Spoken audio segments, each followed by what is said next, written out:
මචන්ලා දන්නවද ලෝකේ ඉන්න සල්ලිකාරම චීන ව්‍යාපාරිකයෝ එයාලගේ බිස්නස් දියුණු කරගන්න අවුරුදු 10 ගානක ඉඳන් රහස් ක්‍රම පාවිච්චි කරනවා කියලා. අද වීඩියෝ එකෙන් මම අරන් ආවේ ඔයා මීට කලින් කොහෙවත් අහලා නැති ෆෙන් ෂුයි ශාස්ත්‍රයේ තියෙන අතිශය රහසිගත චීන ක්‍රම 10ක්. මේවා හරියට පිළිපැද්දොත් සල්ලි ලැබෙන මාර්ග ඉබේම විවෘත වෙනවා කියලායි චීන ජාතිකයෝ විශ්වාස කරන්නේ. අන්තිම කරුණ තමයි වැදගත් මේක. ඒ නිසා වීඩියෝ එක ඉවර වෙනකම්ම බලන්න. අංක 1 ප්‍රධාන දොරටුවේ රහස. මුලින්ම බලන්න ඔයාගේ ගෙදර ප්‍රධාන දොර දිහා. චීන ක්‍රමයට අනුව සල්ලි ගලාගෙන ඉන්නේ ඉස්සරහ දොරෙන්. දොර ඇරෙනකොට කිසිම සද්දයක් එන්න බෑ. ඒ වගේම දොර පිටිපස්සේ කිසිම කුණු කසලක් හෝ බාධාවක් තියෙන්න බෑ. දොර ඇතුල් පැත්තෙන් රතු නූලක අමුණපු චීන කාසි 3ක් එල්ලන්න පුළුවන් නම් ඒක තමයි ධනය කැඳවන හොඳම ලකුණ.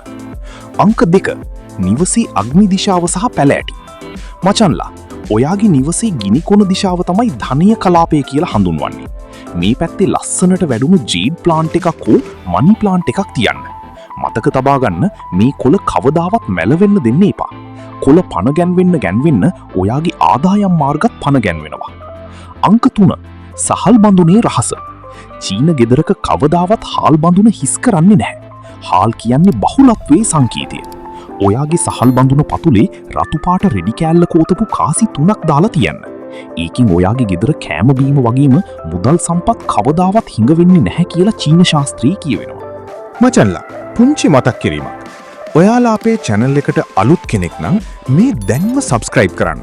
ඒ වගේම මේ වීඩියෝ එක like කරන්නත් අමතක කරන්න එපා. අංක 4 කැඩුණු බඩු ඉවත් කිරීම. මේක ගොඩක් අය කරන වැරද්දක්. ගෙදර තියෙන කැඩුණු ඔරලෝසු, ඉරිතලා ගිය පිඟන් කෝප්ප වහාම අයින් කරන්න. ෆෙන් ෂුයි වලට අනුව මේවා මල ශක්තියක් නිපදවනවා. ඒ ශක්තිය තියෙන තැනකට සල්ලි එන්න මැලි වෙනවා. ඒ නිසා පරණ කැඩුණු බඩු අයින් කරලා අලුත් ශක්තියට ඉඩ දෙන්න. අංක 5 මුදල් පසුම්බියේ පිළිවෙල. ඔයා සල්ලි දාන පර්ස් එක දිහා බලන්න. ඒකේ පරණ බිල්පත්, බස් ටිකට් හෝ අනවශ්‍ය කඩදාසි පුරවලා තියෙනවද? එහෙනම් සල්ලි එන්නේ නැහැ මචං. පර්ස් එක කියන්නේ සල්ලි වලට තියෙන නිවස. නිවස පිරිසිදුව තිබුණොත් තමයි අමුත්තෝ එන්නේ.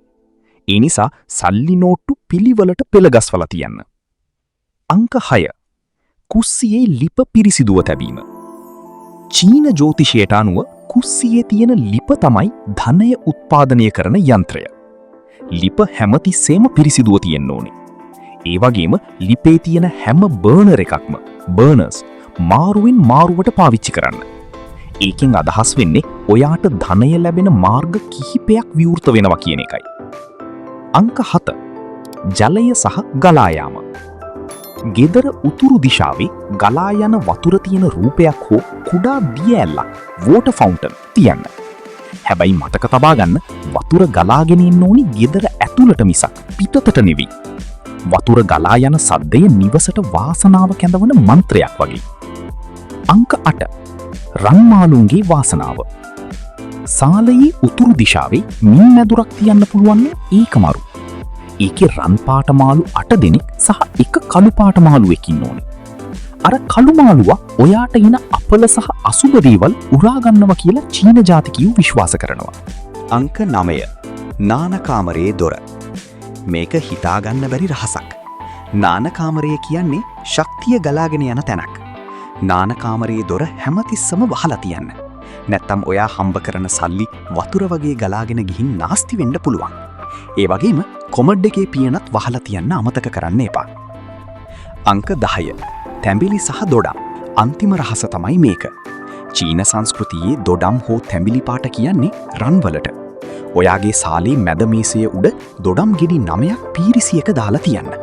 මේකෙන් නිවසට ධන ශක්තිය ආකර්ෂණය කරගන්න පුළුවන් කියලා ප්‍රබල විශ්වාසයක් තියෙනවා. ඉතින් මචන්ලා මේ රහස් 10න් ඔයා දැනටමත් කරන දේවල් මොනවද? අලුතින් කරන්න හිතන් ඉන්නේ මොකක්ද? පහලින් කමෙන්ට් එකක් දාන්න. මේ වගේ වටිනා වීඩියෝ දිගටම බලන්න සබ්ස්ක්‍රයිබ් කරලා බෙල් අයිකන් එකත් ක්ලික් කරලා තියන්න. එහෙනම් ඊළඟ වීඩියෝ එකකින් හමු වෙමු. හැමෝටම ජය වේවා.